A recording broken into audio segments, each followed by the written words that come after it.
नमस्कार दोस्तों, कैसे हो आप सब। उम्मीद करता हूँ आप सब ठीक होंगे, अच्छे से पढ़ाई वढ़ाई चल रही होगी, कोई दिक्कत नहीं है। तो ठीक है, अब हम हमारा लेक्चर है वो स्टार्ट करते हैं। सबसे पहले बात करते हैं हम क्या डिस्कस कर रहे थे। हम डिस्कस कर रहे थे भारतीय राज व्यवस्था को, इंडियन पॉलिटी को डिस्कस कर रहे थे, भारतीय राज व्यवस्था को हम डिस्कस कर रहे थे। इस श्रेणी में अभी तक हमने क्या डिस्कस किया है, ये एक हमारी संपूर्ण सीरीज होने वाली है। इसके अंतर्गत हम लक्ष्मीकांत को डिस्कस करेंगे, एनसीईआरटी को डिस्कस करेंगे, साथ में कुछ एडवांस मटेरियल हैं जिससे यूपीएससी में क्वेश्चन पूछे जाते हैं, उसको भी डिस्कस करेंगे। तो ये एक हमारी संपूर्ण सीरीज होने वाली है। हमारा जो टारगेट है कि यूपीएससी और स्टेट पीसीएस में जो भी एग्जाम में क्वेश्चन पूछे जाते हैं वो हमारी ये सीरीज खत्म होने के बाद में उससे बाहर आपको कुछ भी पढ़ने की जरूरत न पड़े, इस तरीके से हम इस पूरी सीरीज को ख़त्म करेंगे। तो ये जो सीरीज है इसमें अभी तक हमने 3 लेक्चर है वो ऑलरेडी ख़त्म कर दिए हैं, जिसमें हमने कुछ बेसिक टर्म्स थे जो एनसीईआरटी में दिए गए हैं उसके बारे में चर्चा करी है। ये क्या क्या थे, सबसे पहले हमने राज्य के बारे में बात करी थी, हमने पॉलिटी के बारे में बात करी थी, हमने स्टेट नेशन के बारे में बात करी थी, हमने नेशन स्टेट के बारे में बात करी थी। तो ये जो हमारे बेसिक शब्द हैं इन सारी शब्दावलियों के बारे में बात करा था, इनके मतलब को समझा था। ये सारी चीज़ें क्या थी ये ऑलरेडी हम डिस्कस कर चुके हैं। उसके बाद में हमने बात करी थी संविधान के बारे में, संविधान किसे कहा जाता है, संविधान का आशय क्या है, किस प्रकार के हैं, ये सारी चीज़ें उसके बाद में हम डिस्कस करे थे। तो ये ऑलरेडी हम डिस्कस कर चुके हैं। आज जो हम बात करने वाले हैं वो जो हमारा टॉपिक है संविधानवाद। आज का हमारा टॉपिक क्या है, संविधानवाद, जिसे क्या कहा जाता है, जिसे कहा जाता है कॉन्स्टिट्यूशनलिज्म। कॉन्स्टिट्यूशनलिज्म आज जो हमारा टॉपिक है वो होने वाला है संविधानवाद, यानी कि कॉन्स्टिट्यूशनलिज्म। अब संविधानवाद क्या होता है, कॉन्स्टिट्यूशनलिज्म क्या होता है, ये आज का शब्द है, इससे हम समझेंगे। अब ये शब्द समझना क्यों जरूरी है, देखो आगे का जो हमारे चैप्टर होने वाले हैं उनको समझने के लिए ये जो बेसिक्स वर्ड होते हैं ना, इनको समझना बहुत ज़्यादा जरूरी है। तो सबसे पहले बात करें संविधानवाद का मतलब होता क्या है, कॉन्स्टिट्यूशनलिज्म है उसका मतलब क्या होता है। लिखो संविधानवाद, संविधानवाद, संविधानवाद का मतलब क्या होता है, इसको तोड़ो। किसी भी चीज़ को समझना है, किसी भी शब्द को समझना है तो उसे पहले तोड़ो। संविधान प्लस वाद, यहाँ पे क्या लिखा है, एक है संविधान, दो दूसरा क्या वाद, तो 2 वर्ड है यहाँ पे, संविधान प्लस वाद। तो संविधानवाद का मतलब होता है कॉन्स्टिट्यूशनलिज्म। इसका मतलब है कि सरकार है वो नियमों के अनुरूप चलेगी, यानी कि कोई भी सत्ता है वो कैसे चलेगी, नियमों के अनुरूप चलेगी, चाहे वो लोकतंत्र हो चाहे वो राजतंत्र हो। ठीक है, संविधानवाद के अनुसार है जो भी सत्ता है, जो भी सरकार है, जो भी रूल कर रहा है वो नियमों के अनुरूप चलोगे। वाद मतलब नियमों के अनुरूप चल रहा है, संविधान में जो नियम दिए गए हैं उस नियमों के अकॉर्डिंग उस सत्ता को, उस सरकार को चलना होगा। तो संविधानवाद का सिंपल सा मीनिंग क्या है, संविधानवाद का जो सिंपल सा मतलब है वो है कि सरकार नियमों के अनुरूप चलेगी, सत्ता है वो कैसे चलेगी, नियमों के अकॉर्डिंग चलेगी। जो शक्तियाँ होती हैं, जो पावर होते हैं सरकार के पास में, उसका मिसयूज नहीं किया जाएगा, उसका दुरुपयोग नहीं किया जाएगा। एक बार फिर से इसे लिख दो, अगर आपको लिखना है तो नोट्स बना सकते हो। क्या लिखना है, सबसे पहले हम लिखेंगे संविधानवाद। क्या होता संविधानवाद, संविधानवाद होता है, इसकी परिभाषा क्या है, सरकार हो चाहे क्या हो, कोई सत्ता हो या रूलर हो यानी कि शासक हो, ये है सारे संविधान में जो नियम दिए गए होंगे, संविधान में जो नियम होंगे उनके अनुरूप चलेंगे, संविधान के नियमों के अनुरूप शासन करेंगे, उनके नियमों के अनुरूप चलेंगे। ये क्या कहलाता है, ये संविधानवाद कहलाता है। तो संविधानवाद है एक प्रकार से शक्तियों पर नियंत्रण रखता है।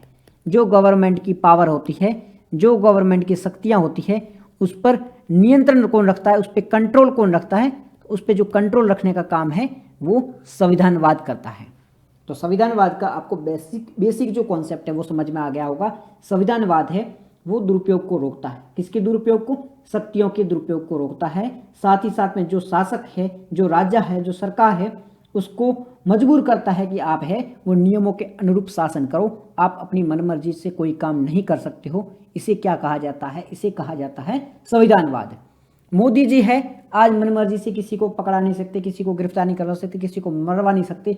ये किसके जो किसके परिणाम है, तो ये हमारे संविधानवाद का जो कॉन्सेप्ट है, हमारे कॉन्स्टिट्यूशनलिज्म का जो कॉन्सेप्ट है, उसके कारण ही संभव हुआ है कि कोई भी सत्ता है, कोई भी सरकार है, वो नियमों के बाहर जाके काम नहीं कर सकती है। अब कुछ बात कर लेते हैं कि संविधानवाद के अंतर्गत क्या क्या विशेषता है या क्या क्या चीज़ें आती है। सबसे पहले आपने संविधानवाद को समझ लिया होगा। क्या है संविधानवाद, ये हमने देख लिया था। संविधानवाद ये बात कर ली थी, इसकी परिभाषा हम देख चुके ऑलरेडी। परिभाषा याद रखना कि नियमों के अनुरूप सरकार चलेगी और शक्तियों पर है वो कंट्रोल रखेगी। दो वर्ड आप याद रखना, एक नियमों को, एक शक्तियों पर कंट्रोल रखेगी। दो वर्ड याद रखते ही आपको समझ में आ जाएगा हम है वो संविधानवाद के बारे में बात कर रहे हैं, हम कॉन्स्टिट्यूशनलिज्म के बारे में बात कर रहे हैं। तो संविधानवाद का आपको कॉन्सेप्ट समझ में आ गया। अब इसकी विशेषताओं के बारे में बात करते हैं। विशेषताएं क्या क्या है संविधानवाद की। बात करें संविधानवाद की विशेषताओं की, तो सबसे पहली विशेषता है ये सरकार की जो शक्तियाँ होती हैं, ठीक है, शासन होते हैं, उस पर सीमाएं बनाए रखती है। सीमा मतलब उसकी लिमिट तय करती है। क्या कहना चाहता है ये कहना चाहता है पॉइंट कि इसमें लिखा है कि कोई भी शासक हो, कोई भी रूलर हो, कोई भी व्यक्ति हो, जो रूल कर रहा है वो है अपने अकॉर्डिंग काम नहीं कर सकता है। वो जो रूलर है उसकी जो पावर होती है, उसकी जो शक्तियाँ होती है, उस पर लिमिट कौन लगाता है, तो वो संविधानवाद के द्वारा लगाया जाता है। तो इसका जो पहला विशेषता क्या है, ये शासन पर सीमाएं लगाती है, ये शासन की लिमिट तय करती है कि आप इससे ज़्यादा काम नहीं कर सकते हो। तो ये कौन तय करता है, ये संविधानवाद के द्वारा तय किया जाता है कि ये भाई साहब आपकी लिमिट है, इसके बाहर जाके आप काम नहीं कर सकते हो। तो संविधानवाद की पहली विशेषता आपको याद रह जाएगी कि जो भी संविधानवाद है वो सत्ता हो, चाहे सरकार हो, चाहे रूलर हो, उसकी लिमिट तय करती है, उसकी सीमा बताती है कि आप इसके बाहर जाके काम नहीं कर सकते हो। दूसरा पॉइंट क्या है, दूसरा पॉइंट है कि ये नागरिकों के अधिकारों की रक्षा करती है। अब संविधानवाद है वो किस प्रकार से नागरिकों के अधिकारों की रक्षा करेगा, नागरिकों के अधिकारों की रक्षा किस प्रकार से करेगा संविधानवाद, इस कॉन्सेप्ट को समझो। संविधानवाद क्या होता है, संविधानवाद का मतलब होता है सरकार होती है, पावर होती है, उसको रोकता है, ठीक है, उसको कंट्रोल में रखता है। अगर जो सरकार की पावर है वो बिना कंट्रोल की होगी, उसे को रोकने वाला नहीं होगा, तो वो मनमानी कर सकता है, ठीक है, किसी को भी मार सकता है, किसी को भी अरेस्ट कर सकता है, कुछ भी कर सकता है। तो संविधानवाद क्या करता है, उसे रोकने का काम करता है। उसके रोकने का काम कर रहा है मतलब ये सरकार की जो पावर होती है उस पर लिमिट लगा रहा है। इसका मतलब है सरकार है वो नागरिकों के अधिकारों का हनन नहीं कर सकती है। सीधा सीधा मतलब है कि संविधानवाद है वो नागरिकों के अधिकारों की रक्षा करता है। तो संविधान के ऐसे क्वेश्चन पूछ ले यूपीएससी कि क्या संविधानवाद है वो नागरिकों के अधिकारों की रक्षा करता है, बिल्कुल ये नागरिकों के अधिकारों की रक्षा करता है। ये जब क्वेश्चन बनेगा ना, लिटरली आपके पल्ले भी नहीं पड़ेगा। यूपीएससी इस प्रकार की टर्मिनोलॉजी, इस प्रकार के वर्ड यूज करेगी कि ये चीज़ें आपके पल्ले नहीं पड़ेगी। इसलिए फिर से रिवाइज कर रहा हूँ कि इस चीज़ को हमेशा याद रखना कि यूपीएससी टर्म्स पे खेलती है। यूपीएससी जो वर्ड्स होते हैं ना, वर्ड्स शब्द होते हैं, शब्दों पे खेलती है। तो आपको कोई भी वर्ड्स पढ़ रहे हो उसका मतलब इतना आसानी से समझ लो, इतना डीप में जाके समझ लो कि आपको यूपीएससी किसी भी तरीके से घुमा के क्वेश्चन पूछे तो आपको उसका आंसर आ जाना चाहिए, ठीक है। यूपीएससी आपके टैलेंट को देखती है कि आप किस प्रकार से पढ़े हो। रटी रटाई विद्या से यूपीएससी नहीं निकल सकती है। इसलिए जो भी शब्द पढ़ रहे हो कहीं से भी पूछे उस शब्द का मतलब आपको आना चाहिए। कितनी भी टफ लैंग्वेज यूज कर ले लेकिन आपको उसका मतलब आना ही चाहिए, ठीक है। ये चीज़ क्लियर होगी। जैसे कि आप ड्राइवर हूँ, आपको गाड़ी चलानी आती है, तो अब मैं किसी भी रोड दूँ, ऐसी ऊबड़ खाबड़ रोड दूँ, बट आप वहाँ पे गाड़ी चला सकते हो बिकॉज कि आपको गाड़ी तो चलानी आती है ना। तो सेम है, अगर आप बढ़े हुए हो फिर यूपीएससी चाहे ऐसे पूछे, चाहे ऐसे पूछे, चाहे कैसे भी पूछे, आप कॉन्सेप्ट तो आपका क्लियर है ना। कहाँ से पूछेगी यूपीएससी क्वेश्चन, कहाँ से पूछेगी, यहीं से तो पूछेगी।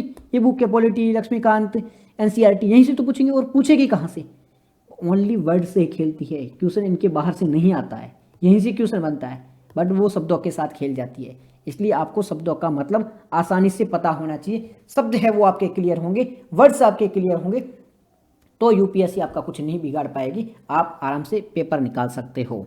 तो हम पहले बात कर रहे थे किसके बारे में, हम संविधानवाद के बारे में बात कर रहे थे, कॉन्स्टिट्यूशनलिज्म के बारे में बात कर रहे थे। इसमें हमने बात किया कि ये सरकार के नियमों, अरे सरकार की जो सत्ता होती है उस पर लिमिट लगाती है और सरकार को मजबूर करती है कि वो नियमों के अनुरूप चलेंगे। तो नियमों के अनुरूप, और दूसरा पॉइंट क्या है, एक तो नियमों के अनुरूप सरकार को मजबूर करेगी, और जो सरकार की शक्तियाँ होती है, सरकार की पावर होती है, उस पर लिमिट लगाती है। तो दो वर्ड समझ लोगे, अब यूपीएससी चाहे किसी भी प्रकार से घुमा सकती है। विशेषता क्या थी, पहली विशेषता हमने देखी थी कि सरकार है उसकी शक्तियों पर लिमिट लगाती है, यानी कि सीमा लगाती है। सरकार की जो शक्तियाँ उस पर सीमा लगाती है, पहला विशेषता हो गई। दूसरी है नागरिकों के अधिकारों की रक्षा करेगी, नागरिकों के अधिकारों की रक्षा करेगी, ये दूसरा पॉइंट हो गया। तीसरा पॉइंट क्या है? तीसरा पॉइंट है ये कानून का शासन लाती है। अब ये समझ में आ गया कि कानून का शासन किस प्रकार से बनाती है। सबसे पहले समझो कानून का शासन क्या होता है। रूल ऑफ लॉ, इसको थोड़ी देर में हम डिटेल में पढ़ने वाले हैं, बट अभी सिंपल से वर्ड समझ लो। रूल ऑफ लॉ यानी कि कानून का शासन। इसका मतलब है जो भी व्यक्ति शासन कर रहा है, जो भी व्यक्ति रूल कर रहा है, वो कानून के अकॉर्डिंग ही किया जाएगा। यानी कि अगर किसी व्यक्ति को गिरफ्तार करना है तो कानून के अकॉर्डिंग किया जाएगा। अभी किसी व्यक्ति पर मुकदमा चलाना है तो कानून के अकॉर्डिंग चलाया जाएगा। रूल ऑफ लॉ का मतलब होता है कानून के अकॉर्डिंग ही काम करेंगे, बिना कानून के काम नहीं किया जाएगा। ये कॉन्सेप्ट होता है रूल ऑफ लॉ का। इसे हम आगे डिस्कस करने वाले वैसे भी, बट अभी समझ लो कि ये हम विशेषता बात कर रहे थे किसकी? संविधानवाद की। ठीक है, संविधानवाद की विशेषताओं के बारे में बात करी थी। पहली विशेषता क्या थी? ये सीमा तय करती है। किसकी? सरकार की सीमा तय करती है। दूसरी विशेषता हमने क्या तय देखी थी? दूसरी विशेषता देखी थी ये नागरिकों के अधिकारों की रक्षा करती है। दूसरी विशेषता क्या देखी थी? ये नागरिकों के अधिकारों की रक्षा करती है। तीसरी विशेषता क्या देखी थी? तीसरा हमें बात करी थी ये कानून का शासन लाती है। कानून का शासन क्या है?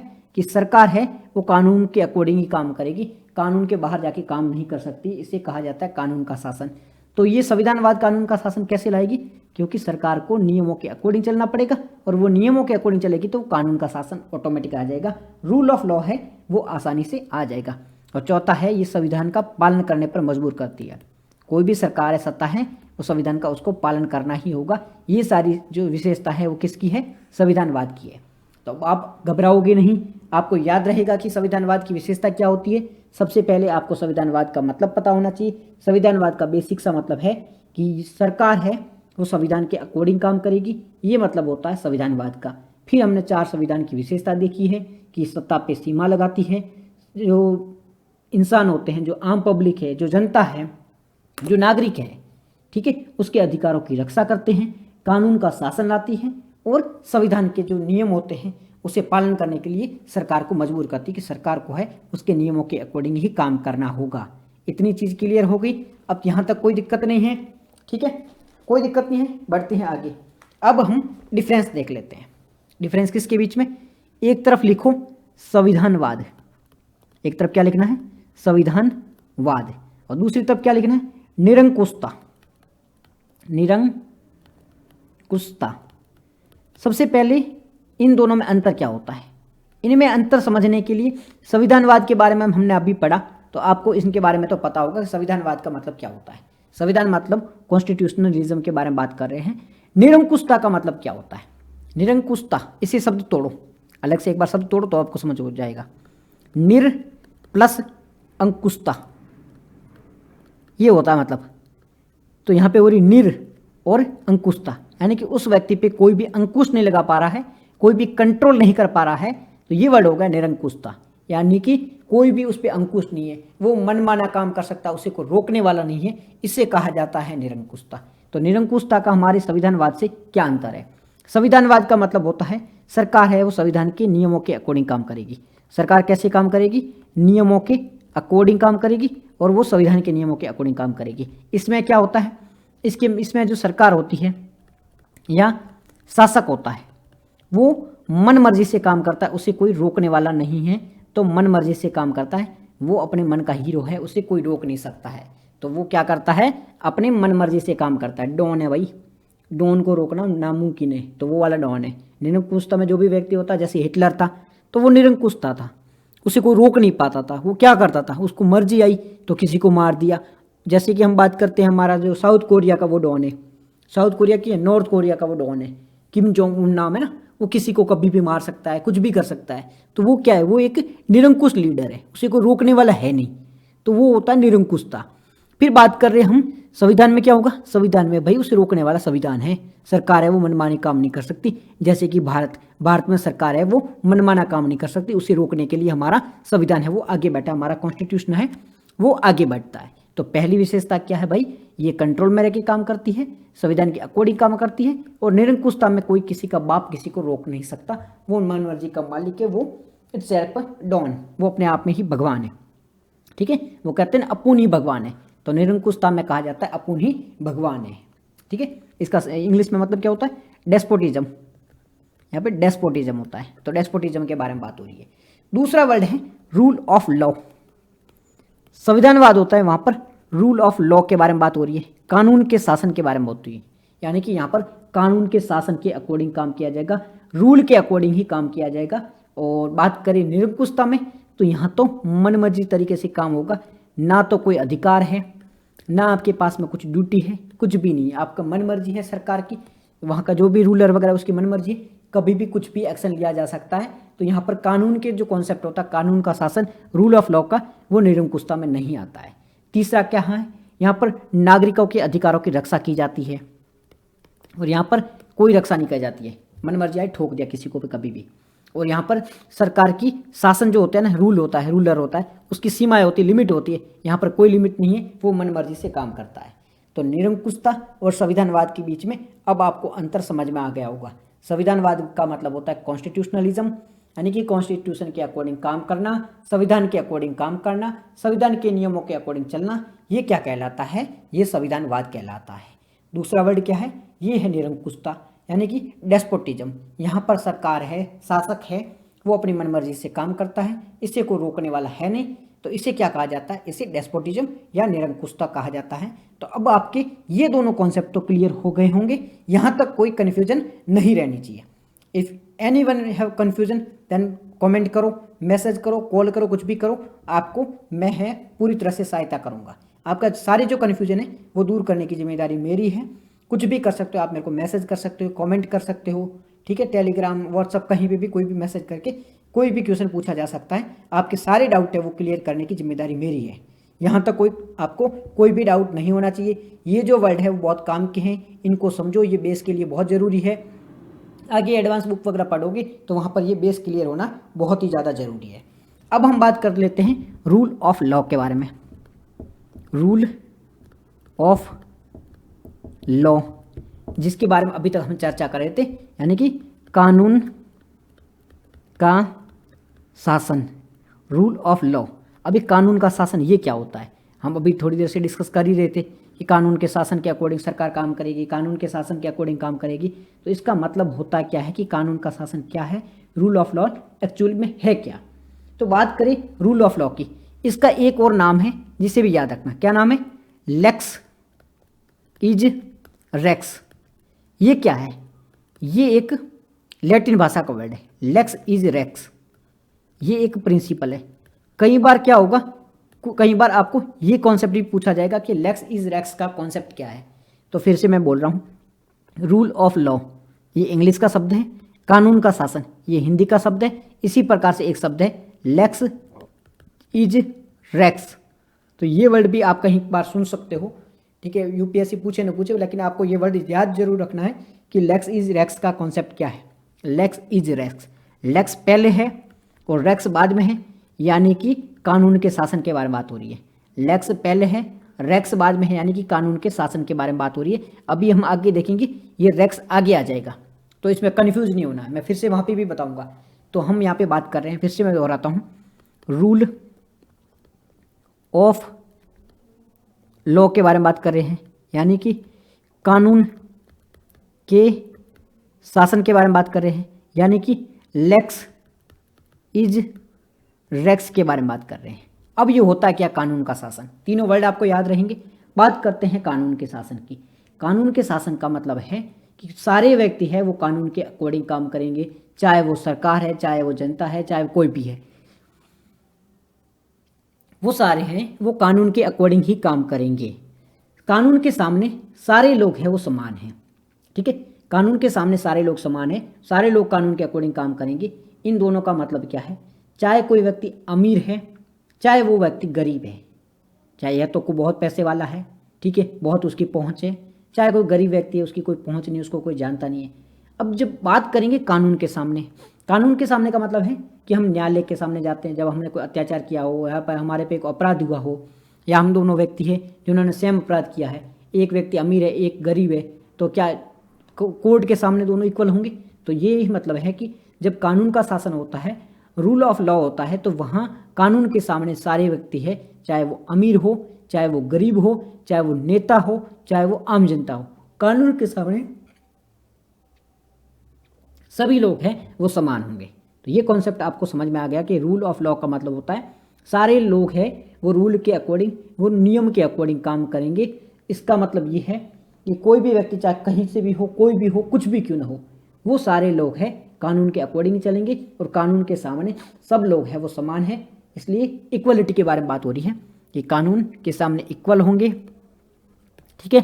साथ ही साथ में कानून के अनुरूप ही काम करेंगे, रूल के अकॉर्डिंग ही काम करेंगे। इन्हें रूल के ऊपर जाके काम नहीं कर सकता, चाहे वो कहीं का भी बॉस हो, कुछ भी हो, तो भी क्यों ना हो, ठीक है। तो वो कानून के अकॉर्डिंग ही काम करेंगे। यहाँ तक चीज़ समझ में आ गई।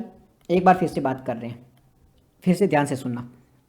हम बात कर रहे हैं रूल ऑफ लॉ के बारे में, हम बात कर रहे हैं कानून के शासन के बारे में। कानून के शासन का मतलब क्या होता है, रूल ऑफ लॉ के मतलब क्या होता है, ये कोई भी व्यक्ति है चाहे कुछ भी हो, शासन है वो कैसे होगा, वो रूल के अकॉर्डिंग होगा, जो नियम बने हैं उसके अकॉर्डिंग काम होगा। इसका मतलब है कानून का शासन। तो कानून के शासन का मतलब तो समझ गए होंगे आप। अब हम इससे संबंधित कुछ विशेषता हैं उसके बारे में बात करेंगे, साथ ही साथ में बात करेंगे कुछ विचारक है, कुछ थिंकर है, इन्होंने इससे रिलेटेड क्या बात करी थी उसके बारे में डिस्कस करेंगे, ठीक है। तो उसके बारे में बात कर लेते हैं। सबसे पहले हम डिस्कस क्या कर रहे हैं, रूल ऑफ लॉ को। इसकी परिभाषा आपको समझ में आ गई होगी। There is no confusion. कानून का शासन क्या होता है, ये परिभाषा आपको आसानी से समझ में आ गई होगी। अगर ये परिभाषा समझ में आ गई होगी तो आसानी से ये जो विशेषता है वो भी आपको समझ में आ जाएगी। विशेषता कैसे समझ में आएगी, सबसे पहले कानून के शासन की परिभाषा क्या थी कि कानून के सामने सब समान है। तो पहली विशेषता क्या होगी, समानता। जब कानून के सामने सब समान है तो पहली विशेषता क्या होगी, समानता, इक्वालिटी, समानता, इक्वालिटी। बात कर रहे हैं कानून के शासन की, तो कानून के शासन ने हमने परिभाषा में देखा था कि सारे व्यक्ति कानून के अकॉर्डिंग काम करेंगे और कानून के सामने सब समान होंगे। इसका मतलब है पहली विशेषता भी यही होगी, समानता, इक्वालिटी, यानी कि कानून के सामने सब समान होंगे, कानून के सामने सब इक्वल होंगे, चाहे वो अंबानी है, चाहे वो हम आप जैसा कोई छोटा मोटा व्यक्ति है। जब कानून के सामने बात आएगी तो ये दोनों समान होंगे। इसे क्या कहा जाता है, इसे कहा जाता है इक्वालिटी, समानता कहा जाता है। और ये किसकी परिभाषा है, ये किसकी विशेषता है, ये कानून के शासन की विशेषता है। ये कहाँ देखने को मिलता है, जहाँ पर कानून का शासन हो वहाँ पर ये चीज़ें देखने को मिलती है। तो पहला पॉइंट आपका क्लियर हो गया। दूसरी परिभाषा में क्या चीज़ देखी थी, नियमों के अकॉर्डिंग चलना है, फॉलो किसको करना है, रूल को फॉलो करना है। तो दूसरा पॉइंट भी वही है, रूल या नियमों का पालन करना जरूरी है। चाहे वो कोई भी व्यक्ति हो, कितना भी बड़ा हो, उसको नियमों का पालन करना ही होगा। जो हमारे देश में नियम बने हुए हैं, जो हमारे देश में कायदे हैं, कानून है, उसका पालन करना ही हम सबका धर्म है, हम सबका कर्तव्य है। तो आप कितने भी बड़े तोप क्यों न हो, आपको कानून का पालन करना होगा, उसके जो नियम बने हुए उसको फॉलो करना ही होगा। तो दो विशेषता समझ में आपको आसानी से आ गई होगी। तीसरा विशेषता क्या है, तीसरी विशेषता है न्याय की उपलब्धता। अब न्याय की उपलब्धता का मतलब क्या होता है, न्याय की उपलब्धता का मतलब होता है अगर आप व्यक्ति हो, आपके साथ में किसी ने अपराध किया है, ठीक है, आप आम पब्लिक हो या कोई भी हो, आपके साथ में किसी ने अत्याचार किया है, आप पर अत्याचार किया, आप पर अटैक किया है, तो आप है वो न्यायालय में जाके मांग कर सकते हो कि जज साहब मेरे पे अत्याचार हुआ है, मेरे पे एक व्यक्ति ने अटैक किया है, आप मेरे को न्याय प्रदान करो। तो ये क्या है, ये न्याय की उपलब्धता है, यानी कि जस्टिस है वो अवेलेबल है। कोई भी व्यक्ति है वो जाके जस्टिस के लिए डिमांड कर सकता है कि सर मुझे जस्टिस प्रोवाइड कीजिए। ये कब उपलब्ध होगा, जब ये आप कब डिमांड कर सकते हो, जब आपके पास में न्याय की उपलब्धता होगी, जस्टिस आपके पास में अवेलेबल होगा, तभी जाके ये बात की जा सकती है। तो न्याय की उपलब्धता होना बहुत ज़्यादा जरूरी है। और ये किसकी परिभाषा है, ये किसकी विशेषता है, ये कानून के शासन की विशेषता है। जहाँ पर रूल ऑफ लॉ है वहाँ पर ये सारी चीज़ें लागू होती है। नॉर्थ कोरिया में जाके आप ये बात नहीं बोल सकते कि साहिब हमें न्याय प्रदान करो, बिकॉज कि हमारे साथ में हमारे किम जोंग उन ने गलत किया है। किम जोंग उन क्या है, एक बहुत बड़ा घटिया इंसान है, बहुत खराब इंसान है। वो क्या करता है, जब चाहे किसी को भी ठोक देता है, तो उसके खिलाफ आप न्यायालय में जाके ये मांग नहीं कर सकते कि न्यायाधीश साहब या जज साहब मेरे को न्याय दो, क्योंकि किम जोंग ने मेरे को ठोक दिया है। तो वो क्या करेगा, वो जज साहब को भी ठोक देगा और आपको भी ठोक देगा। इससे बेटर आपको क्या करना है, हाथ जोड़ने और निकल लेना है। बट भारत में किसी की भी औकात नहीं है कि आपको कोई आपकी मर्जी के खिलाफ टच कर पाए। हालांकि प्रैक्टिकल क्या होता है वो अलग है, बट रियल मतलब जो भी किताबों में है जो भी है कि भारत को आपकी मर्जी के खिलाफ कोई टच नहीं कर पाएगा। अगर टच करता है तो आप जाओ, क्योंकि भारत में कानून का शासन है, रूल ऑफ लॉ है। कोर्ट में जाओ, उस व्यक्ति को घसीट के लाओ, चांटे मारो। चांटे मतलब आपको नहीं मारना, जज साहब मानेंगे, उसको सजा देंगे और खेल खत्म। तो हम क्या बात कर रहे थे, हम बात कर रहे थे रूल ऑफ लॉ के बारे में, कानून के शासन के बारे में बात कर रहे थे। इसके तहत हमने इसकी परिभाषा देखी। परिभाषा क्या थी कि सारे व्यक्ति है वो रूल के अकॉर्डिंग काम करेंगे और किसी के साथ में भेदभाव नहीं होगा, यानी कि सारे है वो इक्वल होंगे, ये इसकी परिभाषा थी। फिर हमने इसमें क्या देखा था, हमने इसमें 4 इसकी फीचर देखे थे। पहली फीचर क्या थी, सभी लोग इक्वल है, यानी कि इक्वालिटी, यानी कि समानता के बारे में बात करी थी कि सारे लोग हैं वो कानून के समान है, कानून के समक्ष समान है, इक्वल है। दूसरी विशेषता क्या देखी थी, हमने नियमों के पालन के बारे में बात करी थी कि कोई भी व्यक्ति उसको नियमों का पालन करना ही होगा। तीसरी विशेषता क्या देखी थी हमने, यहाँ पर न्याय की उपलब्धता होगी, न्याय का उपलब्ध होना जरूरी है। कोई भी व्यक्ति है उसके पास में न्याय की उपलब्धता है, अवेलेबिलिटी है, वो जाके कोर्ट में केस कर सकता है अगर उसके खिलाफ कोई काम होता है। तो ये 3 विशेषताएं आपको समझ में आ गई। कानून का शासक क्या होता है वो बात आपको समझ में आ गई। ये चीज़ें याद रखना, आगे जाके कन्फ्यूजन हो जाएगा, क्योंकि इसमें डिटेल में पढ़ेंगे तो और कहीं परतें खुलेगी और परतें खुलेगी, तब आपको कन्फ्यूजन हो जाएगा। इसलिए इन सारी चीज़ों को भूलना मत। अब इतनी चीज़ समझ में आ गई। तो ये जो कानून का शासन है ना, इससे संबंधित कुछ विचारक थे। कानून का शासन, रूल ऑफ लॉ के बारे में बात करते हैं। तो कुछ विचारक हैं, कुछ थिंकर्स है, उन्होंने क्या किया, इससे रिलेटेड कुछ बातें करी है। तो सबसे पहले बात करते हैं प्लेटो की। प्लेटो ने क्या कहा है, प्लेटो ने कहा कि कोई भी व्यक्ति है, कोई भी है, वो कानून से ऊपर नहीं है। प्लेटो ने कहा है कि कोई भी व्यक्ति है वो कानून से ऊपर नहीं है, यानी कि कानून के समान सब समान है, कानून के ऊपर कोई। तो कानून के शासन के बारे में बात कर रहे थे, रूल ऑफ लॉ के बारे में बात कर रहे थे। तो रूल ऑफ लॉ से रिलेटेड, रूल ऑफ लॉ यानी कि कानून के शासन के बारे में बात कर रहे थे। इसकी 4 विशेषता थी वो हमने देखी थी, 3 विशेषता थी वो हमने देखी थी। अब हम बात करेंगे कि इससे रिलेटेड कुछ विचारक है, कुछ थिंकर है, कुछ विचारक है, इन्होंने इससे रिलेटेड कुछ बातें करी है, वो भी जानना जरूरी है। क्या हमें विचारकों के नाम याद रखने हैं? देखो, आप पॉलिटी पढ़ रहे हो ना, तो प्रीली में तो काम आए ना आए, मेंस में काम आ सकता है। और कई बार प्रीली में भी ऐसे डायरेक्ट क्वेश्चन पूछे गए हैं कि ये किसने कहा था, तो प्रीली में भी कहीं कहीं काम आ सकता है। बट मेंस में है ना, लिखने में काम आ सकता है कि प्लेटो ने इससे रिलेटेड ये बात करी थी, ठीक है, एरिस्टोटल ने ये बात करी थी, तो वहाँ पर मेंस में लिखने को काम आ सकता है। इसलिए ये विचारकों के नाम है, थिंकर्स के नाम है। थोड़ा बहुत आइडिया रहेगा तो आपके लिए ही बेटर है, तो थोड़ा बहुत तो आइडिया रख ही लेना। देखो, ज़्यादा याद नहीं रहता है तो बात ठीक है, उसको साइड कर दो, बट अगर रहता है तो बेटर है उसको याद रखने की, आप ट्राई जरूर करना। तो फिर से मैं बताता हूँ, रूल ऑफ लॉ के बारे में बात कर रहे हैं, ठीक है, रूल ऑफ लॉ के बारे में बात कर रहे हैं, सारी चीज़ें हमने देख ली। हम विचारकों के बारे में बात कर रहे हैं। तो पहला विचारक कौन से हैं? प्लेटो। क्या नाम है पहले का? प्लेटो।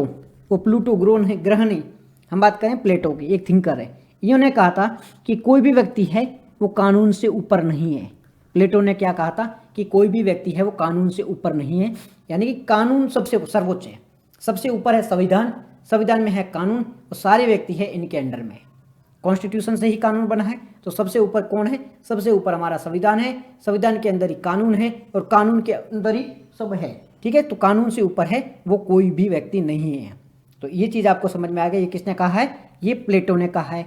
कौन है सर्वोच्च? सर्वोच्च कौन है? हमारा संविधान है, उसके अंदर कौन है? कानून है, उससे ऊपर कोई भी नहीं है, चाहे वो प्रधानमंत्री हो, चाहे वो राष्ट्रपति हो, चाहे वो कोई भी हो, चाहे वो बाबर की तोप ही क्यों ना हो, कानून से ऊपर वो भी नहीं है। ये बाबर की तोप क्या होती है, ये कॉन्सेप्ट बार बार क्यों बोला जाता है? बार बार तो बाबर की तोप है, ऐसी क्या वो थी बाबर की तोप, क्यों हर कोई व्यक्ति ऐसा बोलता रहता है, ठीक है। तो ये बात आपको समझ में आ गई। प्लेटो ने क्या कहा था? प्लेटो ने कहा था कि कानून से ऊपर कोई नहीं है, सबसे सर्वोच्च है वो कानून है। ये किसने कहा था? ये प्लेटो ने कहा था। किसने कहा था? ये प्लेटो ने कहा था। क्या कहा था प्लेटो ने? कि कानून से ऊपर कोई नहीं है। चीज याद रह जाएगी, भूलोगे नहीं। बढ़ते हैं आगे। दूसरे विचार का नाम क्या है? एरिस्टोटल, यानी कि अरस्तु। अब अरस्तु भैया ने क्या कहा था? अरस्तु भैया ने कहा था कि कानून राज्य की अंतिम संप्रभुता है। मतलब क्या है इसका? कानून है, कानून का मतलब आपको पता है, लॉ वगैरह होता है। राज्य का मतलब हम पढ़ चुके हैं, और संप्रभुता का मतलब समझ चुको। अरस्तु ये कहना चाहते हैं कि कोई भी राज्य है, कोई भी स्टेट है, चाहे भारत हो, हम भारत की बात कर लेते हैं, उनमें सबसे ऊपर क्या है? सबसे ऊपर कानून है। अरस्तु सिंपल सी बात ये कहना चाहते हैं कि कोई भी देश हो, कोई भी राज्य है, उसमें सबसे सर्वोपरि कौन है? वो कानून है। हमने आगे देखा था ना, सबसे सर्वोपरि संविधान है, तो संविधान को कानून से रिलेट किया जा रहा है। तो अरस्तु भैया ने कहा था कि सबसे ऊपर है वो कानून है, कानून से ऊपर कोई भी व्यक्ति नहीं है, कुछ भी नहीं है, सबसे सर्वोपरि है कौन है? कानून है। तो कानून राज्य की अंतिम संप्रभुता है। अरस्तु की लाइन क्या थी? कानून राज्य की अंतिम संप्रभुता है। ऐसी लाइन कहीं लिखी हुई तो भी अरस्तु समझना, और ऐसे देखो कहीं पे जरूरी नहीं कि यही वर्ड लिखा आएगा कि भाई अरस्तु ने क्या कहा था कानून के शासन के बारे में, ऐसा जरूरी नहीं। कहीं पे भी घुमा फिरा के कुछ भी पूछा जाता है तो आप वहां पे ये चीज यूज कर सकते हो कि अरस्तु ने सिंपल सी बात यही कही थी कि कानून है वो राज्य में सबसे सर्वोपरि है। बस आप इतना बिठा दो, उसके अलावा आपको इधर उधर कोई भी भटकने की जरूरत नहीं है। एक घोड़ा जा रहा है, उसके आंखों के सामने वो पट्टी बांधी हुई है, इसका मतलब उसको इधर उधर नहीं देखना है, उसका फोकस है वो सीधा है। ठीक है, तो सेम आपको क्या फोकस करना है? आपको सीधा फोकस करना है कि अरस्तु के ये पॉइंट याद रखना है कि अरस्तु ने कहा था कि राज्य में सबसे बड़ा है वो कानून है, इससे ऊपर कोई भी नहीं है। और इससे पहले जो हमारे प्लेटो था, उन्होंने क्या कहा था? इन्होंने सेम ही बात बोली थी, कानून से ऊपर कोई नहीं है। तो उन्होंने घुमा फिरा के वही बात करी है। एक ने इधर से कान पकड़ा है, दूसरे ने इधर से कान पकड़ा है, पर मतलब दोनों का क्या है? मतलब यही है कि सबसे सर्वोपरि है वो कौन है? कानून है। अब देखो ये कॉन्सेप्ट तो आपका रूल ऑफ लॉ वाला तो खत्म हो गया है। ठीक है, आसानी से समझ में आ गया। देखो कोई कन्फ्यूजन नहीं होना चाहिए। हमने रूल ऑफ लॉ के बारे में बात करी है। मैं बार बार इस वजह से रिपीट कर रहा हूं क्योंकि आज आगे इससे संबंधित और कहीं परतें खुलेगी, कुछ और वर्ड आने वाले हैं, तब आपको कन्फ्यूजन नहीं होनी चाहिए, इसलिए आसानी से दिमाग में बिठा देना। तो रूल ऑफ लॉ हमारा हो चुका है। अब हम किसके बारे में बात करेंगे? अब हम बात करेंगे रूल बाई लॉ। इसीलिए मैं ध्यान से बोल रहा था, इसको ध्यान से सुनो। हमने रूल ऑफ लॉ के बारे में बात करी है, रूल ऑफ लॉ के बारे में बात करिए। अब हम किसके बारे में बात करें? Rule by law. पहले यहाँ पे क्या था? ऑफ लॉ था, अब बाई लॉ है। पहले वहां पे क्या था? कानून का शासन था, कानून का शासन था। अब क्या आ जाएगा इसकी जगह? का हट जाएगा, कानून के द्वारा शासन, कानून के द्वारा शासन या कानून द्वारा शासन। एक चीज पे यहां से पलट गई, का की जगह द्वारा आ गया, कानून द्वारा शासन, पहले कानून का शासन था। अब एक वर्ड पलटने से कितना फर्क पड़ता है वो अब आप जानोगे, उनके बारे में अब आपको बताता हूं। यहां पे लिखो रूल ऑफ लॉ और यहां पे लिखो रूल बाई लॉ। यहां पे कानून का शासन या कानून द्वारा शासन। अब इसके कारण कितना फर्क पड़ता है वो आपको बताता हूं। कानून का शासन मतलब क्या था? सारे व्यक्ति है वो कानून के अकॉर्डिंग काम करेंगे। सबसे सर्वोच्च कौन है? कानून है, कानून के अकॉर्डिंग काम किया जाएगा। यहां पर किस चीज के फोकस किया जा रहा है? लोगों को फोकस किया जा रहा है, लोगों की स्वतंत्रता को टारगेट किया जा रहा है, लोगों के लिए काम किया जा रहा है। मतलब ये है थोड़ा थोड़ा पॉजिटिव वाइब दे रहा है, थोड़ी अच्छाई की बात कर रहा है। कैसी बात कर रहा है ये एथिक्स की बात कर रहा है, यानी कि मूल्य की बात करता है। ठीक है, गलत बात नहीं कर रहा है, ये थोड़ा एथिक्स से रिलेटेड जुड़ा हुआ है, आपका है ना, नैतिकता से जुड़ा हुआ है। ये अच्छी बातें बता रहा है कि कोई भी व्यक्ति उसके साथ में गलत नहीं होना चाहिए। अगर आपको गलत करना है तो भी वो कानून को फॉलो करके करो, गलत कानून भी नहीं होना चाहिए। मतलब कुल मिला के ये है ना, कानून को भी गलत नहीं ठहराता है, ये कानून भी गलत नहीं होना चाहिए।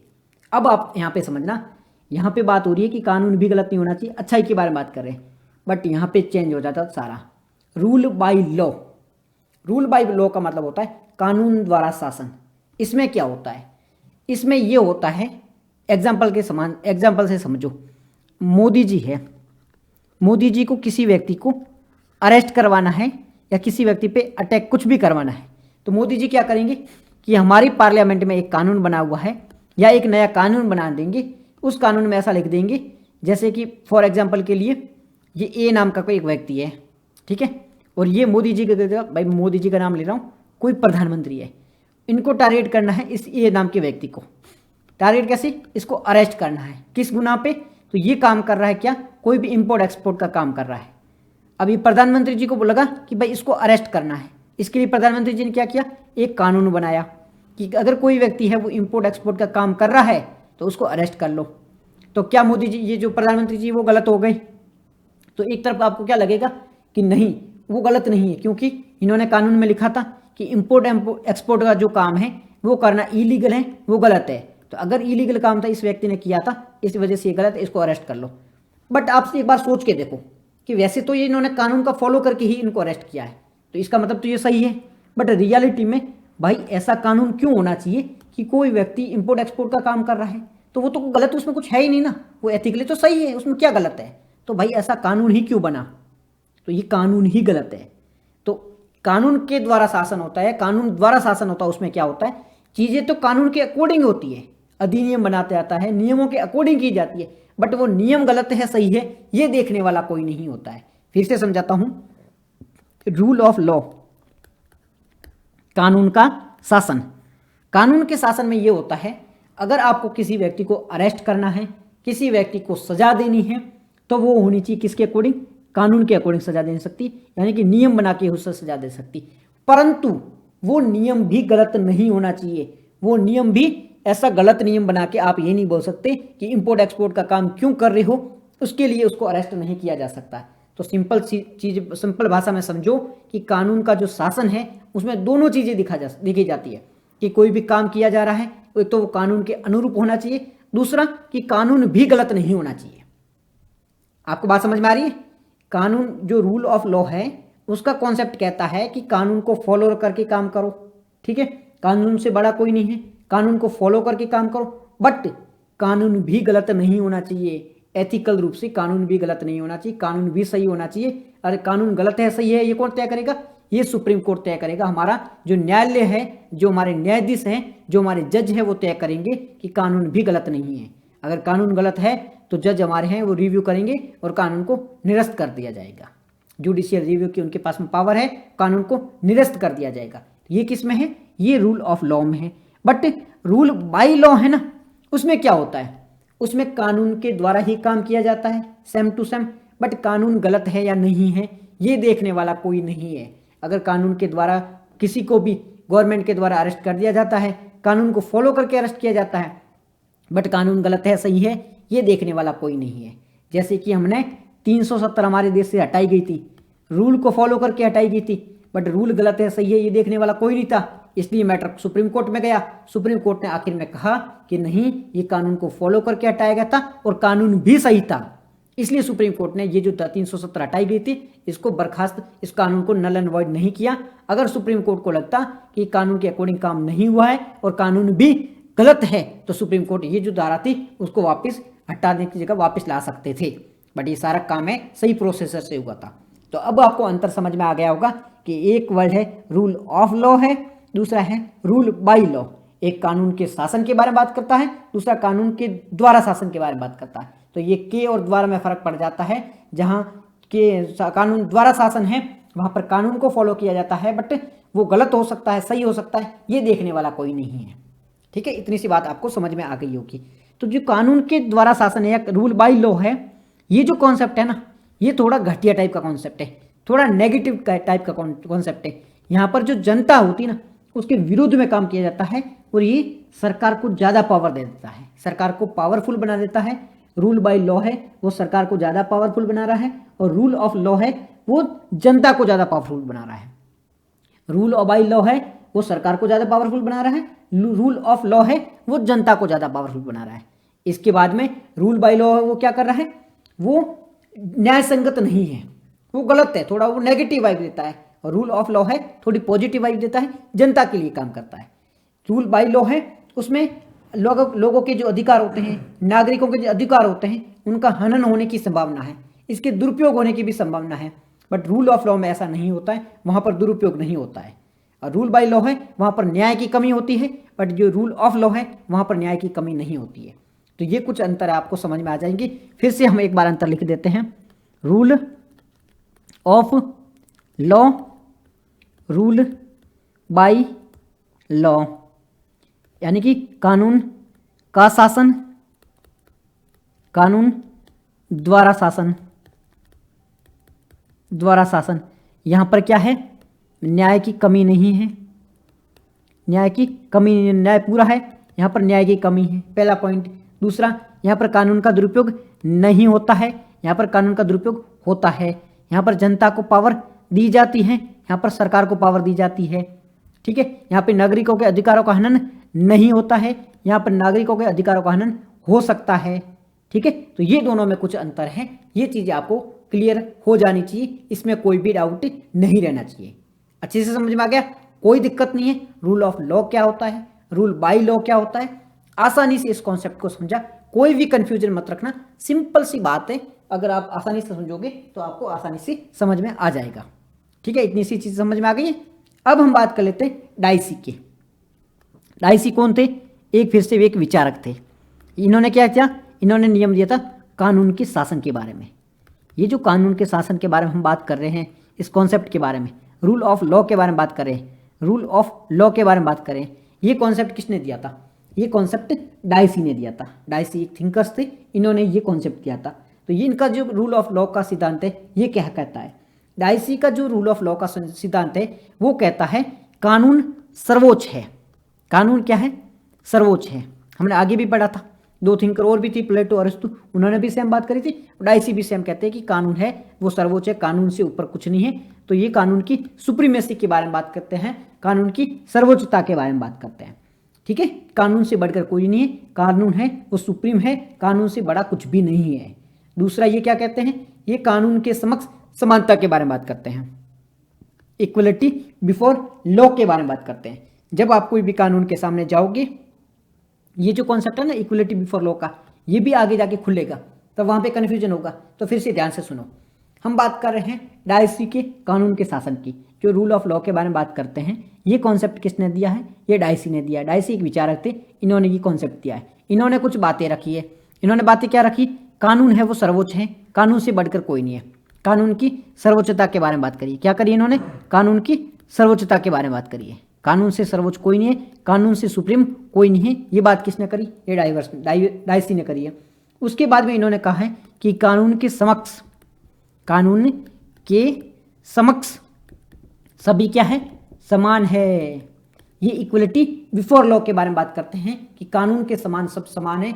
अब आप न्यायालय में जाओगे, आप कोर्ट में जाओगे, तो आप हैं, चाहे वो अमीर हो चाहे गरीब हो, सबको सेम नज़र से ट्रीट किया जाएगा, सेम तरीके से ट्रीट किया जाएगा, आपको अलग ट्रीट नहीं किया जाएगा। तो ये क्या बात करते हैं, ये इक्वलिटी बिफोर लॉ के बारे में बात करते हैं, कानून के समक्ष समानता के बारे में बात करते हैं।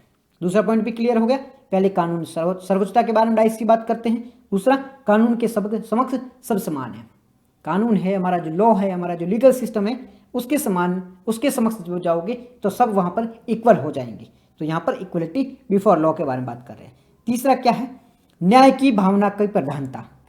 अब न्याय की भावना की प्रधानता का मतलब क्या है, न्याय की भावना की प्रधानता, इसका मतलब क्या है, इसका मतलब है न्यायालय की उपलब्धता। सिंपल मतलब समझो कि कोई भी कानून है, अगर वो गलत है तो उसे रोकेगा कौन, उसे हमारे कोर्ट के द्वारा रोका जाएगा। कानून को अगर गलत है उसे रोकने से, मतलब जो भी कानून अगर गलत हो रहा है उसे रोकने का काम किसका है, न्यायालय का। तो डाइसी कहते हैं कि इसके लिए एक न्यायालय का होना जरूरी है, न्याय की भावना का होना जरूरी है। अगर कोई न्यायालय होगा ही नहीं, कोई न्याय व्यवस्था ही नहीं होगी, तो ये कौन तय करेगा कि चीज़ गलत है सही है। इसके लिए इनका होना बहुत जरूरी है, न्याय की भावना का होना जरूरी है। तो डाइसी का जो रूल ऑफ लॉ है उसमें क्या है, कानून की सर्वोच्चता के बारे में बात की जाती है, कानून के समक्ष सब समान है इसके बारे में बात की जाती है, न्याय की भावना की प्रधानता के बारे में बात करी जाती है। 3 पॉइंट आपको क्लियर हो गए होंगे, इसमें कोई भी डाउट नहीं होना चाहिए, आसानी सी चीज समझ में आ गई होगी। हम रूल ऑफ लॉ के बारे में बात करी थी, रूल बाय लॉ के बारे में बात करी थी, डाइसी के जो नियम है उसके बारे में बात करी। सिंपल से पॉइंट है, कोई भी कंफ्यूजन नहीं होना चाहिए। नेक्स्ट जो हमारा कॉन्सेप्ट आता है वो आता है कि भारत में कानून के शासन के बारे में क्या कहा गया है, क्या लिखा गया है। भारत में कानून का शासन, इसके बारे में भारत में क्या लिखा गया है, क्या प्रावधान किए गए हैं। क्या भारत में कानून का शासन है, क्या भारत में रूल ऑफ लॉ है तो ये कहाँ कहाँ लिखा गया है, कौन कौन से प्रावधान है, वो तय करते हैं कि भारत में कानून का शासन है। तो भारत में कानून का शासन है, रूल ऑफ लॉ है, हम सब जानते हैं। तो इसे प्रूफ कर देते हैं। प्रूफ करने के लिए क्या किया जाएगा? प्रूफ करने के लिए हमें संविधान में झांकना पड़ेगा। संविधान में झांकोगे तो हमें क्या दिखेंगे? अनुच्छेद दिखेंगे। और कौन कौन से अनुच्छेद है वो तय करते हैं कि हमारे देश में कानून का शासन है, हमारे देश में रूल ऑफ लॉ है। इसके लिए पहला अनुच्छेद आता है आर्टिकल 13, अनुच्छेद 13। फिर से हम देखते हैं, हम बात करें भारत में कानून के शासन के बारे में। क्या हमारा टॉपिक है? भारत में कानून के शासन के बारे में। इससे रिलेटेड हमारे देश में क्या प्रावधान किए गए हैं, भारत में जो रूल ऑफ लॉ है इससे रिलेटेड क्या प्रावधान किए गए हैं। तो क्या प्रावधान है, इसके लिए हमें कहाँ से मिलेंगे? ये प्रावधान हमें मिलेंगे संविधान से। जब हम संविधान में झांकेंगे तो हमें आर्टिकल दिखेगा, आर्टिकल 13, अनुच्छेद 13 दिखेगा। और अनुच्छेद 13 में क्या लिखा गया है? अनुच्छेद 13 में बात करी गई है कि सरकार की मनमानी कार्रवाई को रोकना। यहाँ पर लोगों के फंडामेंटल जो अधिकार होते हैं, मूल अधिकार होते हैं, उनको बचाने के लिए, उनको प्रोटेक्ट करने के लिए ये आर्टिकल 13 दिया गया है, सरकार की मनमानी कार्रवाई को रोकता है। तो आर्टिकल 13 में क्या बात करी गई है? आर्टिकल 13 में सरकार की मनमानी कार्रवाई को रोकने की बात करी गई है। तो भारत में कानून के शासन के बारे में क्या बातें करी गई है, या भारत में कानून का शासन है या नहीं है, इससे रिलेटेड क्या प्रावधान है। इससे रिलेटेड जो पहले प्रावधान है वो हमारे संविधान में दिए गए हैं। पहला जो अनुच्छेद है वो अनुच्छेद 13 है, वो सरकार की मनमानी कार्रवाई को रोकता है। तो इसका मतलब है अनुच्छेद 13 में रूल ऑफ लॉ के बारे में बात करी है। फिर उसके बाद में कौन सा है? आर्टिकल 14। आर्टिकल 14 में क्या बात करी है? समानता के अधिकार के बारे में। और कानून का शासन है वो समानता को बढ़ावा देता ही है। तो आर्टिकल 14 में समानता के अधिकार के बारे में बात करी है। उसके बाद में आर्टिकल 21 में, आर्टिकल 21 में क्या है? यहाँ पर कोई भी व्यक्ति है उसे जीवन जीने का अधिकार है, गरिमापूर्ण जीवन जीने का अधिकार है, डिग्निटी पूर्ण जीवन जीने का अधिकार है। किसी भी व्यक्ति को उसकी मर्जी के खिलाफ एक गरिमापूर्ण जीवन जीने से आप नहीं रोक सकते हो। ये हमें अधिकार कहाँ से मिलता है? ये हमारे अधिकार आर्टिकल 21 के तहत मिलता है। तो ये जो अनुच्छेद हैं, ये जो आर्टिकल है जहाँ पर इनमें वर्णन किया गया है कि भारत में कानून का शासन है, कोई भी व्यक्ति है उसको मनमाने ढंग से गिरफ्तार नहीं किया जा सकता, उसके साथ में भेदभाव नहीं किया जा सकता है, उसे जान से नहीं मारा जा सकता, क्योंकि भारत में कानून का शासन है, रूल ऑफ लॉ है। तो भारत में प्रावधान याद रहेंगे, आर्टिकल 13 है, आर्टिकल 14 है, आर्टिकल 19 है, आर्टिकल 21 है। आर्टिकल 19 में भी कुछ बातें करी गई है स्वतंत्रता, इंडिपेंडेंस वगैरह की, तो वो भी रूल ऑफ लॉ से जुड़ी हुई है। तो ये भारत में है, कानून के शासन से संबंधित कुछ प्रावधान है। ये बातें समझ में आ जाएगी? बिल्कुल आ जाएगी। अब नेक्स्ट हम बात कर लेते हैं बेसिक स्ट्रक्चर के बारे में। देखो ये अपने आप में बहुत बड़ा कॉन्सेप्ट है और इसके बारे में हम आगे पढ़ने वाले हैं, लेकिन ये वर्ड समझ लेते हैं बेसिक स्ट्रक्चर का मतलब क्या होता है। ये अपने आप में एक बहुत बड़ा टॉपिक है। क्यों आया था, इसका उद्गम कैसे हुआ था, क्या बातें हुई थी, विकास कैसे हुआ था, ये है ना आगे बहुत बड़ा कॉन्सेप्ट है, उसके बारे में डिटेल में पढ़ने वाले हैं। लेकिन अभी समझ लो बेसिक स्ट्रक्चर का मतलब होता है मूल ढांचा। मूल का मतलब समझ लो, मूल मतलब जड़ें, जो हमारा रूट होता है उसके बारे में बात हो रही। बेसिक मतलब मूल मतलब जड़ों के बारे में बात हो रही। ढांचा मतलब स्ट्रक्चर, ऊपर वाला भाग, यानी कि ऊपर वाले भाग और ये पूरा जो भाग है इसके बारे में बात हो रही है। मूल ढांचे के बारे में बात हो रही है, जड़ों के बारे में बात हो रही है। तो ये बेसिक स्ट्रक्चर का कॉन्सेप्ट है क्या और क्यों आया था। दरअसल क्या हो रहा था, हमारा देश है ना 1947 में आज़ाद होता है और प्रधानमंत्री कौन बनते हैं? जवाहरलाल नेहरू बनते हैं। तो नया नया देश आज़ाद हुआ था, उस टाइम में प्रधानमंत्री भी बहुत पावरफुल थे, जवाहरलाल नेहरू का बहुत बड़ा नाम था और सुप्रीम कोर्ट है वो नया नया परफॉर्म करना स्टार्ट करी थी।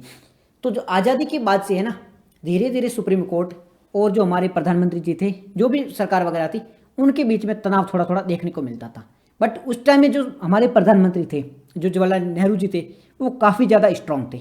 उनके सामने सुप्रीम कोर्ट की इतनी चलती नहीं थी, बिकॉज देश नया नया आज़ाद था, सुप्रीम कोर्ट के पास में इतनी पावर भी नहीं थी, ये टसन चलती रहती थी। धीरे धीरे जो सुप्रीम कोर्ट था उन्होंने अपने मुंह खोला और जो इनके खिलाफ बोलना स्टार्ट किया कि भाई जो केंद्र सरकार कर रही है वो गलत है, उनको अपना इस नियम से बाहर नहीं आना चाहिए। तो ये क्या चलता था, कभी केंद्र सरकार कुछ नियम लेके आती थी, संशोधन कर देती थी, तो सुप्रीम कोर्ट को उसके खिलाफ बोल देती थी। जैसे गोलकनाथ विवाद आया है, इस प्रकार से विवाद चलते रहते हैं।